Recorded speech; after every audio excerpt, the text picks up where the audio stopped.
कि क्या यह 10 दिन में पॉसिबल है, क्या यह 4 दिन में पॉसिबल है, क्या यह 2 दिन में पॉसिबल है। बिल्कुल। कोई आता है बना देता है वीडियो, कैसे 14 दिन में होगा, उसका खुद कहो कि बैठ के तू 14 दिन में करके दिखाओ, तो लाइव करके दिखाओ, 14 दिन में तू कंप्लीट कर देता है। देखा तू टीचर कब का वो सब टीचर है, कया का टीचर है वो।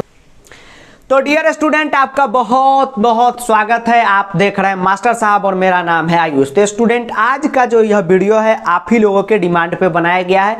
आप लोग का बहुत ज़्यादा डिमांड आ रहा था कि सर संस्कृत का अभी तक हमने कुछ भी पढ़ाई नहीं किए हैं, पढ़े भी हैं तो सर 1-2 चैप्टर पढ़े हैं, वो भी जैसे तैसे पढ़े हैं, और वो भी स्कूल वाला पीरियोडिक टेस्ट ले रहा था इसलिए पढ़े हैं। क्या सर अभी से पढ़ के हम बोर्ड एग्जाम टर्म 2 में 40 आउट ऑफ 40 स्कोर कर सकते हैं? तो बिल्कुल आप कर सकते हैं, लेकिन हवाबाजी में नहीं कर सकते हैं। ठीक, प्लान बनाने से नहीं कर सकते हैं, मेहनत कीजिएगा तब होगा। और आपको पता होगा, अगर आप हमसे टर्म 1 में पढ़े हैं तो देखे थे कैसा ज़बरदस्त बैटिंग किए थे संस्कृत के पिच पे, वैसा ही बैटिंग टर्म 2 में भी करने वाले हैं। कब? जब आप थोड़ा सा स्मार्टनेस दिखाएंगे, थोड़ा सा मेहनत करेंगे। मेहनत के बारे में तो आप जान ही रहे हैं कि आपको समय निकालकर संस्कृत पढ़ना होगा। स्मार्टनेस जो होता है वह आयुष सर के साथ आप पढ़ रहे होंगे तो आपको पता हो गया होगा। ठीक, तो करना है, तो यह 2 काम करना है आज से, स्मार्टनेस दिखाना है और मेहनत करना है। आपके दिमाग में अगर बैठ गया है कि नहीं हो सकता है तो उसको दिमाग से निकालिए और कहीं दूर फेंक दीजिए, और जो हम कह रहे हैं उसको शांति से सुनिए। देखिए स्टूडेंट, अभी चल रहा है फरवरी का महीना। फरवरी का जो महीना होता है यह बोर्ड एग्जाम का महीना होता है। अब आप कहेंगे सर क्या फेंक रहे हैं सर, 26 अप्रैल से बोर्ड एग्जाम है, अभी थोड़ी बोर्ड एग्जाम है। तो जान लीजिए कि कोरोना का समय नहीं था, जब ये आपके कोरोना अंकल नहीं आए थे तब जो है एग्ज़ाम फरवरी में ही होता था। 20 फरवरी से इंग्लिश का एग्ज़ाम स्टार्ट हो जाता था। लेकिन इस साल तो आपके लिए मौका है कि 2 महीना आपको एक्स्ट्रा मिल गया है, तो इसमें क्या करना है? मेहनत करना है। अब करना क्या है सुनिए। अभी जैसे ही पता चला कि डेट बढ़ा है, उससे पहले आप लोग एकदम तैयार हो गए थे कि भाई एग्ज़ाम को फोड़ देंगे। अब पता चला कि एग्ज़ाम जो है 2.5 महीने बाद होगा, तो एकदम क्या किए हैं, रज़ाई ओढ़ के ठंडा में सो गए हैं, क्या चलो बाद में पढ़ेंगे। लेकिन अगर आप यह सोच रहे हैं तो बिल्कुल यह सोच को बदलिए और आज से संस्कृत पढ़ने के लिए 1 घंटा का समय मिनिमम आप निकालिए, तभी होगा। अब आप कहेंगे कि सर टर्म 1 में तो आप 5 दिन में मेरा जुगाड़ लगा दिए, 40 आउट ऑफ 40 स्कोर कर लिए, वैसा ही कर दीजिएगा। बिल्कुल वैसा करेंगे, लेकिन वही बच्चा 40 आउट ऑफ 40 स्कोर कर सकता है जिसने पहले से थोड़ी बहुत पढ़ाई की होगी। अब आइए बात करते हैं कि कौन से टॉपिक में कैसा क्वेश्चन पूछेगा, कैसे स्मार्टनेस दिखाना है और क्या मेहनत करना है। क्यों हम बता रहे हैं कि अभी से पढ़ना जरूरी है। जैसे आप बोर्ड का एग्जाम देने जाइएगा संस्कृत का टर्म 2 में, तो सबसे पहला क्वेश्चन आपसे पूछेगा अपठित अबोधनम का। क्या पूछेगा? अपठित अबोधनम का। एक बात जान लीजिए बाबू, अपठित अबोधनम जो है उसका कॉन्सेप्ट है मात्र और मात्र आधा घंटा का, मात्र और मात्र आधा घंटा का। 26 मिनट का तो हम वीडियो ही बनाए हैं एक अपठित अबोधनम का लेक्चर। अब आप कहेंगे सर आधे घंटा का ना है, वह बोर्ड की एग्जाम में जो 4 दिन का गैप मिलेगा ना, उसी में देख के एकदम झंडा गाड़ देंगे अपठित अबोधनम पे, वहीं पे आपका लोटिया डूब जाएगा। अपठित अबोधनम में पढ़ना कम है, प्रैक्टिस ज़्यादा करना है। 10 नंबर का क्वेश्चन आएगा, लेकिन अपठित अबोधनम में 10 में 10 वही बच्चा लाएगा जिसने मिनिमम 30 से लेके 35 अपठित अबोधनम का प्रैक्टिस किया होगा।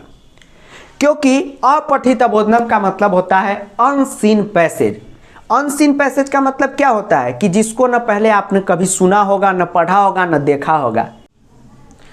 तो डियर स्टूडेंट, वीडियो में आगे बढ़ने से पहले आप लोगों के लिए खास ऑफर बता दें। जैसा कि आप जानते हैं कि एग्जाम का मौसम आ गया है और अनअकैडमी आप लोगों के लिए लेके आया है target term 2 batch crash course plus sample paper. ठीक है स्टूडेंट, तो यह 14 फरवरी से स्टार्ट हो रहा है। लिंक आपको वीडियो के डिस्क्रिप्शन में मिल जाएगा। और अगर आपका हिंदी कोर्स ए है तो इस बैच में हिंदी कोर्स ए मैं ही पढ़ाने वाला हूं, तो एकदम जरूर ज्वाइन कीजिएगा। लिंक आपको वीडियो के डिस्क्रिप्शन में मिल जाएगा और कोड यूज कीजिएगा फूफा 10। ठीक है, उसके बाद अभी अनअकैडमी की तरफ से एक और आपके लिए ऑफर है कि आप लोग अगर प्लस का सब्सक्रिप्शन लेते हैं 12 महीने या उससे ज़्यादा का, तो आपको 2 महीने का फ्री एक्सटेंशन मिलेगा। लिंक आपको वीडियो के डिस्क्रिप्शन में मिल जाएगा और कोड लगाइएगा फूफा10। उसके बाद जिन बच्चों का हिंदी है उनके लिए भी खुशखबरी है कि अनअकैडमी पे मैं हिंदी पढ़ा रहा हूँ फ्री में, तो मेरा स्पेशल क्लास ज़रूर ज्वाइन कीजिएगा। मेरा प्रोफाइल लिंक आपको डिस्क्रिप्शन में मिल जाएगा, उसको फॉलो कर लीजिएगा। चलिए, तो उसमें मार्क्स लाने के लिए मेहनत चाहिए कि नहीं चाहिए? अब आप सोचेंगे कि सीधा आए मारे छक्का, यहीं पे मुँहे भरे गिरिएगा। हमारे बिहार में एक शब्द है मुँह के भर गिर जाना, मतलब कि पता ही नहीं था कि आगे फ्रिक्शन है, आप पिछल गए। इस टॉपिक में मेहनत करने की ज़रूरत है। अब इसी को कहते हैं स्मार्टनेस और मेहनत, कि स्मार्टनेस आपको पता चल चुका है कि इस टॉपिक में क्या करना है, अभी से ही मेहनत करना है, नहीं तो 10 नंबर से हाथ धो लेना है। ठीक है, अब दूसरा क्वेश्चन आपके सामने आएगा पत्र लेखन का।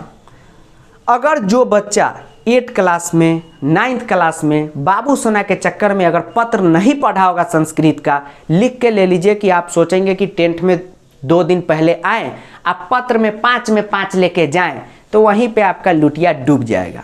ठीक है, पत्र आपको क्या करना पड़ेगा, जम के प्रैक्टिस करना पड़ेगा। पत्र में जितना पत्र का हम प्रैक्टिस कराएंगे उतने का नया वर्ड आपको याद करना पड़ेगा। एक दिन में हो जाएगा? नहीं होगा। ठीक, तो आपको पत्र में क्या करना होगा, प्रैक्टिस करना होगा। ठीक है, 5 नंबर जो प्रैक्टिस नहीं करके जाएगा, लिख के रख लीजिए, नहीं आएगा नंबर, इस बार बता दे रहे हैं पहली से। ठीक, अंत में आप चाह भी लीजिएगा, आपका मन भी करेगा कि हम पत्र को सीखें, समय नहीं रहेगा सीखने का। अभी बात कड़वी लग रही होगी, लेकिन जब अंत में एग्जाम देने पहुंचिएगा तो कहिएगा सर सही बोल रहे थे। यह 2 टॉपिक हो गया। तीसरा टॉपिक आता है हमारा चित्र और अनुच्छेद लेखनम। चित्र बनाइए, नहीं तो अनुच्छेद लेखनम बनाइए, और इसी को कहते हैं स्मार्टनेस। देखिए इसमें से क्या बनाना आपका सही रहेगा वो बताते हैं। जैसा कि आपको टर्म 1 में आपने देखा कि सर समास में बहुत प्रॉब्लम है, समास कुछ भी नहीं बन रहा है, क्योंकि 7, 8, 6, 9, 10 तक में आपने न धातु सीखा न विभक्ति सीखा, तो समास क्या खाक बनेगा? तो आप हमारे पास आए, तो जब हम सीबीएसई का क्वेश्चन का रिसर्च किए तो हमको पता चला कि अरे ये तो सारा समास सेम उसी बुक से पूछ रहा है, उसके चैप्टर के अंदर से पूछ रहा है। तुरंत जितना समास था निकाल के आपको दे दिया, आप याद किए, समास में एक भी नंबर नहीं कटा। इसी को कहते हैं स्मार्टनेस। स्मार्टनेस वो आपके मामी गौतम और कटरीना दादी के क्रीम लगाने से नहीं आता है, स्मार्टनेस आता है मेहनत करने से। तो चित्र और अनुच्छेद लेखनम को भूल जाइए अगर आपका संस्कृत वीक है, क्योंकि कौन सा अनुच्छेद लेखनम पूछेगा इसका कोई गारंटी नहीं है, क्योंकि सीबीएसई जो है अनुच्छेद लेखन का सिलेबस ही नहीं देता है। सीधा लिख देता है संस्कृत में एक अनुच्छेद लेखन देंगे, अनुच्छेद एक लिखवाएंगे, गणतंत्र दिवस पे लिखवाए, स्वतंत्र दिवस पे लिखवाए, एयरपोर्ट पे लिखवा ले, गांधी जी पे लिखवा ले, नेहरू जी पे लिखवा ले, क्या लिखवा लेगा वह भगवान जानता है। ठीक, अब आप कहेंगे सर उस टाइप से तो चित्र बनाएंगे, बिल्कुल बनाइए चित्र में नंबर एकदम आपका फिक्स हो जाएगा। अब आप कहिएगा कि सर चित्र का भी तो सिलेबस नहीं देता है, तो हमको कैसे पता चलेगा कि कौन सा चित्र आएगा? जान लीजिए, चित्र का सिलेबस नहीं देता है, लेकिन एक बात कंफर्म है कि चित्र जो है आपके ज़िंदगी से जुड़ा हुआ चित्र देगा। स्कूल का दे देगा, पार्क का दे देगा, लाइब्रेरी का दे देगा, वो आप लोग स्कूल में जो योगा करते हैं वो वाला सीन दे देगा, या नेचुरल सिनारियो जो है प्रकृति का कुछ सीन दे देगा। कटरीना कपूर के शादी का सीन नहीं देगा, कटरीना और विक्की के शादी का फोटो नहीं दे देगा कि 5 लाइन लिखिए। चित्र देगा तो आपके ज़िंदगी से जुड़ा हुआ चित्र देगा। जितना हम प्रैक्टिस कराएंगे उतना प्रैक्टिस आप कर लेते हैं, और जो बोलेंगे याद कर लेते हैं, लिख के दे रहे हैं कि चित्र आपका नहीं छूटेगा। ठीक है, और जिनका संस्कृत बहुत अच्छा मजबूत है वो तो अनुच्छेद लेखनम पे भी झंडा गाड़ देंगे, और चित्र को तो लात मार के फेंक देंगे। हो गया 3 टॉपिक। अब जैसे ही आप 3 टॉपिक को सॉल्व कीजिएगा, आप अगला टॉपिक में आइएगा अनुवाद में। चौथा टॉपिक अनुवाद। जान लीजिए अनुवाद में क्या होगा कि 5 नंबर का अनुवाद आपसे पूछेगा। पढ़ना बहुत है, क्योंकि अनुवाद का भी सीबीएसई कोई सिलेबस नहीं देता है कि हम बाबू तुमसे इतना ही अनुवाद पूछेंगे, यह अनुवाद का प्रैक्टिस करके आना।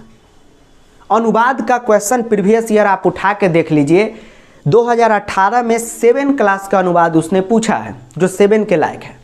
2019 में 7 और 9th क्लास का लेवल का अनुवाद पूछा था।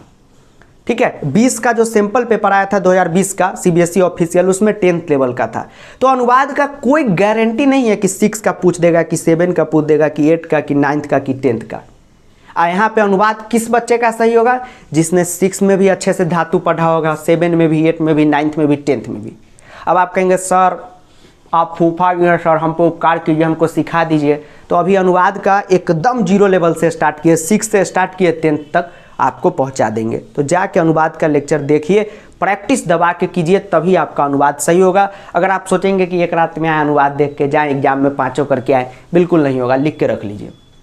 तो आपने यह जितना भी टॉपिक हमने बोला, क्या यह 1 रात या 2 रात में पॉसिबल है? नहीं है, अगर अभी से आप मेहनत नहीं करते हैं। अब आप कहेंगे sir important question, guess question देंगे, लेकिन वही बच्चा उस क्वेश्चन को अच्छे ढंग से समझ पाएगा जो प्रैक्टिस शुरू से किया रहेगा। नहीं तो आपको आता रहेगा क्वेश्चन, देखिएगा एग्जाम में वही क्वेश्चन आएगा, लेकिन आप समझ नहीं पाइएगा कि यह आंसर लिखना है। इतना हुआ। उसके बाद जो नेक्स्ट टॉपिक आएगा वह आएगा पठित अबोधनम से, मतलब सेमुसी बुक। बहुतों को यह भी नहीं पता है कि पठित अबोधनम का मतलब सेमुसी बुक होता है। तो पठित अबोधनम से जितने भी चैप्टर है, 4 चैप्टर, सुभाषितानी, सौहार्दम प्रकृति शोभा, विचित्र साक्षी और सुकत्य, इसका क्वेश्चन आंसर आपसे पूछेगा। इसका एकदम फिक्स है कि कौन कौन क्वेश्चन आएगा, यह आपको हम अभी बता देते हैं। जिसको नहीं समझ में आ रहा है याद कर जाइएगा, याद करवा देंगे अभी वीडियो बना के, ऐसे टेलीग्राम पे दे दिए, उसी में से आएगा, उसके बाहर से नहीं आएगा, हो जाएगा, इसका कोई टेंशन नहीं है। उसके बाद नेक्स्ट टॉपिक आएगा अन्वय और भावार्थ। ठीक है, अब अन्वय और भावार्थ के लिए क्या है, इसी में स्मार्टनेस लगाना है। अन्वय और भावार्थ रहता है ऑप्शनल में। अन्वय भावार्थ किस में रहता है? ऑप्शनल में रहता है। मतलब आप या तो अन्वय कीजिए या तो भावार्थ कीजिए। अब जो तेज बच्चा होगा स्मार्टनेस लगा देगा कि जो दोनों में से एक करना है, तो क्यों ना एक टॉपिक को हम पढ़ें ही ना, अन्वय को ही याद करके अच्छे से चले जाए, भावार्थ को ही याद करके अच्छे से चले जाए। और जो मेहनत करने वाले हैं दोनों को याद कीजिए, लेकिन यहाँ पे अगर आप एक भी याद करके चले जाइएगा अच्छे से, पूरा अन्वय को ही बेहतर ढंग से कंप्लीट कर लीजिएगा, भावार्थ छोड़ भी दीजिएगा, कोई दिक्कत नहीं होगा। ठीक, चलिए उसके बाद लास्ट टॉपिक आपको आएगा घटनाक्रम। घटनाक्रम के लिए क्या होता है कि आप सोचेंगे कि सर एक दिन पहले आएंगे, घटनाक्रम का वीडियो देख के जाएंगे, गंगा में डुबकी लगाएंगे, बिल्कुल नहीं होगा। घटनाक्रम 2 चैप्टर से इस बार आएगा, सौहार्दम प्रकृति शोभा से और विचित्र साक्षी से। और घटनाक्रम वही बच्चा कर पाएगा जिसको चैप्टर का लाइन बाई लाइन याद है कि किस घटना के किसके बाद कौन सा घटना है, क्योंकि घटनाक्रम का क्वेश्चन बहुत पेचीदा आने वाला है, ये आगे ही हम आपको बता दिए हैं। तो यह सब आपके दिमाग पे जोर हमने दिया कि कितना ज़्यादा मेहनत करने की ज़रूरत है। अब आप बताइए कि क्या यह 10 दिन में पॉसिबल है? क्या यह 4 दिन में पॉसिबल है? क्या यह 2 दिन में पॉसिबल है? बिल्कुल नहीं है। कम से कम इसके लिए 1 से 1.5 महीने का समय चाहिए। और कितना डेली समय चाहिए? 1.5 से 2 घंटे का समय। तो 1.5 से 2 घंटे का समय है तो रोज़ पढ़ाई कीजिए। देखिए 1 महीने बाद संस्कृत आपका इतना मजबूत हो जाएगा कि 40 में 40 आप ही फिर से स्कोर कीजिएगा जैसे टर्म 1 में किए। लेकिन अब वो वाला बात नहीं है कि आए 1 दिन में पढ़े और गंगा नहा लिए। टर्म 2 में पढ़ना कम, प्रैक्टिस ज़्यादा करना है, समझ गए? तो थोड़ा सा आपका हम दिमाग खोले हैं कि देखो भाई सिचुएशन को समझो। ठीक, सिचुएशन को देखो समझो, ये नहीं कि एग्जाम कैंसिल हो गया, मतलब कि 26 अप्रैल से हो गया तो रजाई लेके सुत गए, हाँ बाबू एग्जाम हो गया चलेगा कोई बात नहीं। ये सब काम नहीं करना है। आराम से बैठ के क्या करना है? पढ़ना है। यूट्यूब पे सारे लेक्चर हम दे रहे हैं, वहाँ से पढ़ सकते हैं। अब जिस किसी को भी लग रहा है पर्सनली गाइडेंस चाहिए, पर्सनली कोई तैयारी करवा दे, तो हम तो हैं ही।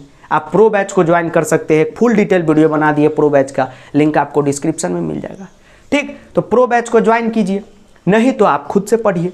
तो जैसा लगे लेकिन पढ़िए। अब आप सोचेंगे आएंगे हाँ 5 दिन में देखेंगे, ऐसे चाह कर भी आप 5 दिन, मान लीजिए कि एग्ज़ाम आज 13 फरवरी है, 17 फरवरी को एग्ज़ाम है, आप 13 फरवरी को चाहेंगे भी ना कि सर 24 घंटा पढ़ने को तैयार है, फिर भी नहीं होगा, लिख के देते हैं। ठीक, होगा उसी बच्चा से जो बच्चा पूरा अच्छा ढंग से पढ़ लिया होगा। तो आपको यह हमने बता दिया है कि कौन टॉपिक में कितना मेहनत करना है। अपठित का लीजिए, जो आपको शुरुआत में बताएं, अनसीन पैसेज। अनसीन का मतलब क्या होता है? अपठित का मतलब अपठित, जो पहले से पढ़ा गया ना हो। तो क्या 10 मिनट में हो जाएगा? जब तक उसका प्रैक्टिस नहीं करेंगे। वो पहली बता रहा है सीबीएसई कि पहले से नहीं जानता है, टीचर को भी नहीं पता है कौन सा पैसेज दे देगा। जैसे इंग्लिश में होता है, तो इंग्लिश में कैसे बन जाता है? मेहनत से। यहाँ भी मेहनत से बनेगा। ठीक है स्टूडेंट, तो यह वीडियो आपके आँख खोलने वाला था। तो अभी भी समय है, 1.5 घंटा 1 घंटा निकाल के मेहनत करते डुक डुक डुक, कैसे घोड़ा दौड़ाते हैं वैसे दौड़ दौड़ दौड़ दौड़ दौड़ दौड़ करते जैसे 20-25 दिन पढ़िएगा 1 घंटा रोज, आपको लगेगा कि अरे इतना आसान था, ये कौन भारी काम था। ठीक, और आपसे बन जाएगा। लेकिन पढ़िएगा तब, इसलिए हम आपको पहली चेतावनी दे दिए हैं कि एग्ज़ाम टाइम बढ़ गया है, तो एकदम शानदार चांस है आपके पास। यह ना हो कि आप इस गोल्डन चांस को खो दें, क्योंकि आप कुछ भी पढ़ाई नहीं किए थे और 10th में हमारा ही वीडियो देख के PDF सॉल्व करके आपको 40 में 40 आया था कि नहीं आया था? बिल्कुल आया था। 10,000 से ज़्यादा बच्चा को 40 में 40 आया है। ठीक, तो उसका क्रेडिट हम नहीं ले रहे, वो आपकी मेहनत से आया, लेकिन 4-5 दिन में आया है ना, लेकिन टर्म 2 में नहीं आएगा। तो जब आप टर्म 1 में 40 में 40 स्कोर कर चुके हैं, तो क्यों ना टर्म 2 में 40 में 40 स्कोर करके कम से कम एक सब्जेक्ट संस्कृत में भी तो 100 में 100 आना चाहिए कि नहीं आना चाहिए। ठीक, तो इस प्रकार से मेहनत करते रहिएगा तो एकदम जय हो जाएगा। ठीक है स्टूडेंट, तो मेहनत करते रहिए, पढ़ते रहिए। तब तक के लिए जय हिंद, वंदे मातरम। वीडियो देखने के लिए बहुत बहुत धन्यवाद। और जो बात कहे हैं वो रियलिटी कहे हैं। हो सकता है कि रियलिटी कहें तो किसी को कड़वा लग गया हो कि ये क्या बोल रहा है, अरे गाली उली दे दे हमको, ऐसे कोई तेरे को मेरे को भाषा में गाली दे देता है, तो उससे हमको कोई फ़र्क नहीं पड़ता है। जो बात है सो बात है। नहीं तो हम आ जाते सूट बूट पहन के, गाइस यहाँ पे 14 दिन के अंदर मैं तुम्हें टॉपर बना दूंगा। अरे खाक तू टॉपर बना देगा, पढ़ेगा नहीं तो क्या खाक लिखेगा बच्चा आंसर हैं? तो उस सब के बातों में मत आइए, अपना पढ़ाई कीजिए। ठीक है, चलिए धन्यवाद। और आप कहिएगा सर आप भी तो हमको यहाँ पे गाइड कर दिए, तो थैंक यू। तो थैंक यू कहने की ज़रूरत नहीं है, हम पढ़ा रहे हैं तो हमारा ही हक है गाइड करने का। मान लीजिए आपको हम पढ़ा रहे हैं, आप हम ही से ना पढ़ रहे हैं संस्कृत, तो हम पढ़ा रहे हैं तो हम जानते हैं कि कैसे आपको गाइड करना है, कितना दिन में हो जाएगा। कोई आता है बना देता है वीडियो, कैसे 14 दिन में होगा। अरे उसका खुद कहो कि बैठ के तू 14 दिन में करके दिखाओ, तो लाइव करके दिखाओ, 14 दिन में तू कंप्लीट कर देता है। देखा तू टीचर कब का वो सब टीचर है, कया का टीचर है? वो सीधे बता देगा ये बुक पढ़ो। उसको खाक पत्थर नॉलेज है, कुछ भी नॉलेज नहीं है। ठीक, तो ऐसा उस सब के चक्कर में मत रहे, छोड़ा छेवाड़ी के चक्कर में अपना पढ़ाई लिखाई करें। ठीक, क्योंकि पढ़िएगा तभी होगा। हम पढ़ा रहे हैं, हम समास जानते हैं कि कहाँ से क्वेश्चन आता है। टर्म 1 में आपको दे दिए समास लिख के, हो गया, वो जजे हो गया। अब जो संस्कृत का टीचर है नहीं, वह बता देगा कि हाँ टर्म 1 में बुक पढ़ लो, सिंपल पेपर कर लो। तो क्या कर ले उसमें से बताओ ना, तू की कर ले। तो जो बात है एक एक बात हम सच्चाई बोले हैं। प्यार बढ़ाना रहता तो आके कह देते हैं कोई टेंशन नहीं लो, मस्ती करो, हम खूब खाओ पियो, मौज उड़ाओ, बाबू सोना के साथ घूमने फिरने जाओ। क्या हो गया, अंत में आना हम करा देंगे। लेकिन हम पहले बता दिए कि कराएंगे तो ज़रूर। ये नहीं है कि अब आप कोई कहेगा कि सर जैसे 5 घंटा का वीडियो आया था वैसा नहीं आएगा, बिल्कुल आएगा। लेकिन वही बच्चा कर पाएगा जो थोड़ा बहुत पहले से पढ़ा हो। थोड़े बहुत कह रहे हैं, कोई ज़्यादा नहीं करे, थोड़ा बहुत। अब मान लीजिए उस समय आया कुछ चैप्टर, ये क्या है सुभाषितानी, अरे माई रे ये कौन जिला में था, अच्छा ये गांव का नाम नहीं है, चैप्टर का नाम है। ओ माय गॉड मैंने ऐसा क्यों किया। ऐसा नहीं होना चाहिए। ठीक, तो पढ़ाएं तो आपको लगे हाँ सुभाषितानी है, हाँ ये पढ़े थे, भूल गए वो बात अलग है। ठीक, हाँ ये भी बात एक बता देते हैं, सर हम पढ़ के भूल जा रहे हैं। कोई दिक्कत नहीं, भूल जा रहे हैं, 2 रंग का बच्चा होता है। मान लीजिए कि एक बच्चा भी एग्ज़ाम टाइम पे खड़ा है, जो पहले से पूरा पढ़ा है लेकिन अभी उसको कुछ भी याद नहीं है। एक है जिसको कुछ भी आता ही नहीं है। तो याद तो अभी दोनों को नहीं है, लेकिन मात्र उस 15-20 मिनट का वीडियो देंगे एक टॉपिक का, एकदम बोर्ड के नज़दीक पहुंच जाएगा। इसको तो समझ में नहीं आएगा कि क्या सर बोलना है। क्यों? क्योंकि इसने एक बार पढ़ाई की है। ठीक, और बाकी बात तो तोता मैना बाबू सोना में लगा हुआ है, तो फिर होगा नहीं होगा। सबसे निकलिए, पढ़ाई लिखाई संस्कृत का कीजिए, ना तो लपेट के संस्कृत फेंक देगा। सुल्तान के तरह गाइएगा, बेबी को बेस पसंद है, तेरी अखियाँ संस्कृत बोले हमारी अनपढ़ अखियाँ रे। ठीक है, तो मिलिए अपना सखिया से, बहिनपा से। हम मिलते हैं अगला वीडियो में, तब तक के लिए प्रणाम।